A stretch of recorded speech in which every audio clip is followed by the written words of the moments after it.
Dear fellow citizens, on the eve of our 71st Republic Day, I extend my warm greetings to all of you in India and abroad. 7 decades ago, on 26 January, our Constitution came into effect. Even before that, this date had acquired special significance.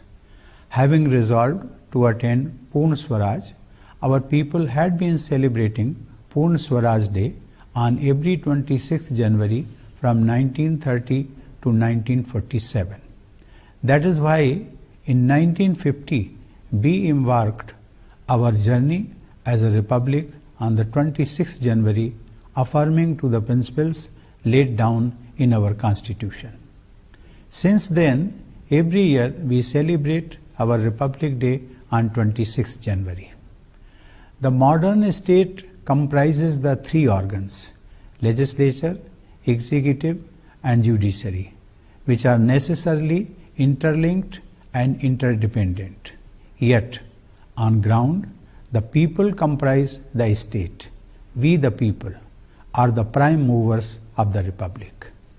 With us, the people of India, rests the real power to decide our collective future. Our Constitution gave us rights as citizens of a free democratic nation, but also placed on us the responsibility to always adhere to the central tenets of our democracy: justice, liberty, equality, and fraternity. It becomes easier for us to follow these constitutional ideals if we keep in mind the life and values of the father of our nation.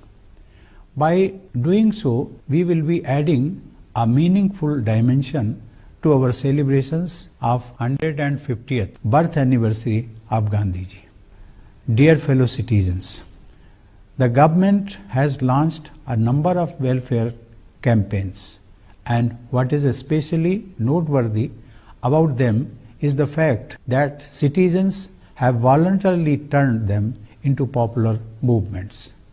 The Swachh Bharat Abhiyan has achieved astounding success in such a short time.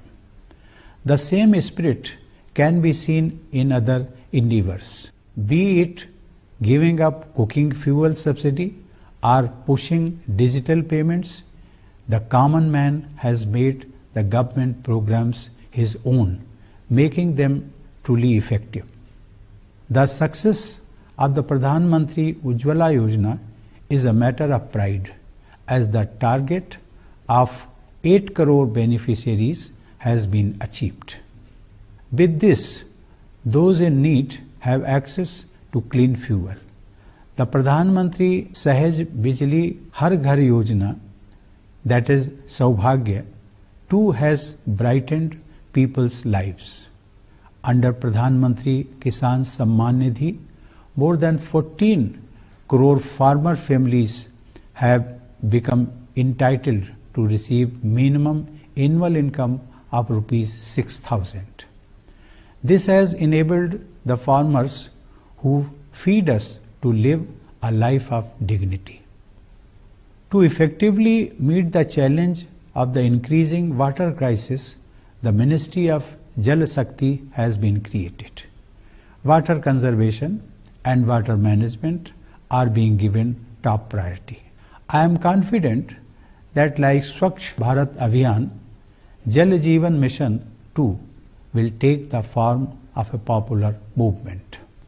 Along with the welfare of those most in need, every policy initiative of the government is guided by the nation first principle. The rollout of the GST has realized our vision of one country, one tax, one market. It is being complemented by the e-Naam scheme, which is strengthening the process of creating one market for one nation and will benefit farmers. There is a consistent effort by the government to ensure overall development of each and every part of the country, be it Jammu, Kashmir and Ladakh. The states in the northeast are our islands in the Indian Ocean. A strong internal security is essential for the development of the country. Therefore, the government has taken several concrete steps to strengthen the internal security system. Access to health and education are often considered the foundation of good governance. In both these sectors, we have come a long way in the 7 decades. The government has rightly focused its attention on the health sector with its ambitious initiatives, starting with the Pradhan Mantri Jan Arogya Yojana and expanding to the Ayushman Bharat, which is the world's largest publicly funded universal health care program. The government has shown its care and concern for the well-being of the poor. Quality of health care has improved, so has its reach. The Jan Aushadhi Yojana has brought down the health care budget of common people in the country by providing quality generic medicines at affordable prices. Dear fellow citizens, the foundations of a sound education system were built in ancient times with the setting up of great universities like Nalanda and Takshashila. In India, knowledge has always been considered more valuable than power, fame, or riches. In our tradition, educational institutions are respected as temples of learning. When our land was pushed into backwardness after the long colonial rule, it was education that emerged as a path to empowerment.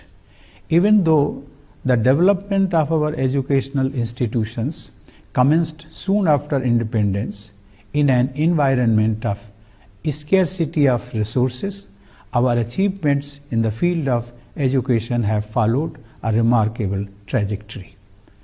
Our endeavor is to ensure that no child or youth is denied education. At the same time, we need to strive to reach global education standards by continuous reform of our educational systems. India is proud of the achievements of ISRO. They are making further progress in Mission Gaganyaan, and the nation excitedly looks forward to the Indian human space flight program gaining further momentum this year. This is also the year of Tokyo Olympics.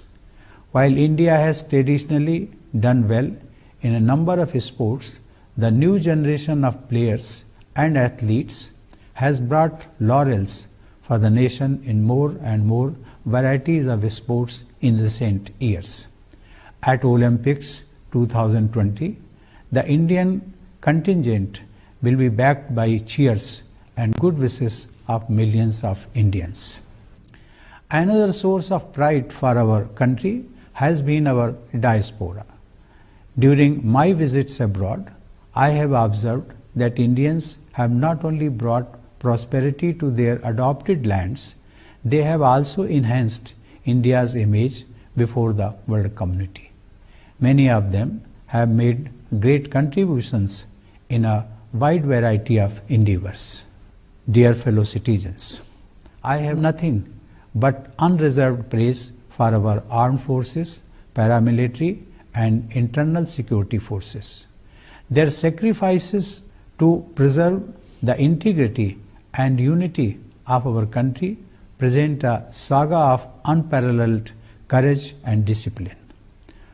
Our farmers, doctors and nurses, teachers who impart learning and values, scientists and engineers, alert and active youth, industrious members of our workforce, entrepreneurs contributing to our economic wealth, artists who enrich our culture, service sector professionals who have earned global appreciation, our fellow countrymen contributing in many other spheres of activity, and especially our resilient daughters who have scaled new heights of achievements against odds. They all bring pride to our nation. Earlier this month, I had the opportunity to interact with some achievers who have done commendable work in various fields. Working silently, they have made immense contributions to various fields, including science and innovation, sports, empowerment of Divyang persons, farming and afforestation, women and child empowerment, education, healthcare, revival of old art forms, and providing food and nutrition to the needy. For example, Susri Arifa Jan has revived the Namda handicrafts in Jammu and Kashmir. Susri Ratnavali Kotaballi has been serving patients suffering from thalassemia in Telangana. Srimati Devaki Amma has developed forest wealth through her individual efforts in Kerala. Sri Jam Khojang Misao has improved the lives of many people through his community development efforts in Manipur. And Sri Babar Ali has been providing education to underprivileged children in West Bengal since his childhood. There are numerous such examples. I have mentioned only a few of them. They exemplify that ordinary people can make extraordinary contributions. There are a large number of voluntary organizations too who have been contributing to the project of nation building and complementing the initiatives of government. Fellow citizens, we are now in the third decade of the 21st century. This will be the decade of the rise of New India and a new generation of Indians. More and more of those born in this century are participating in the national discourse. With the passage of time, we are gradually losing living links with our great freedom struggle. But there is no reason to worry about the continuity of the beliefs that guided it. With advances in technology, the young minds of today are better informed and more confident. The next generation remains strongly committed to the core values of our nation. For our youth, the nation always comes first. With them, we are witnessing the emergence of a new India. Mahatma Gandhi's ideals remain relevant in our nation-building efforts. It should be part of our daily routine to introspect on Gandhiji's message of truth and non-violence, which has become all the more necessary in our times. When fighting for a cause, people, particularly the youth, should not forget the gift of ahimsa Gandhiji gave to humanity. Gandhiji's talisman for deciding whether an act is right or wrong also applies to the functioning of our democracy. Government and opposition both have important roles to play. While giving expression to their political ideas, both must move forward in tandem to ensure that development of the country and welfare of its people are promoted consistently. Dear fellow citizens, as our Republic Day is a celebration of our Constitution, let me conclude with the words of its chief architect, Baba Saheb Ambedkar. I quote, "If we wish to maintain democracy not merely in form but also in fact, what must we do? The first thing, in my judgment, we must do is to hold fast to constitutional methods of achieving our social and economic objectives." Unquote. These words have always lighted our path. These words will continue to show us the way ahead to new glories. Dear citizens, the idea of world as a large, well-knit family captured in our message of Vasudhaiva Kutumbakam strengthens our relations with other nations. We have been sharing our democratic ideals and the fruits of our development with the entire world. We have a tradition of inviting foreign heads of states to participate in our Republic Day celebrations. I am glad that this year our distinguished friend, the President of Brazil, Mr. Bolsonaro, will take part in our Republic Day function tomorrow. As India and Indians march forward, we remain committed to engaging the global community to build a secure and prosperous future for ourselves and for the entire humanity. I once again convey my Republic Day greetings to all of you, and I extend my best wishes for your bright future. Jai Hind.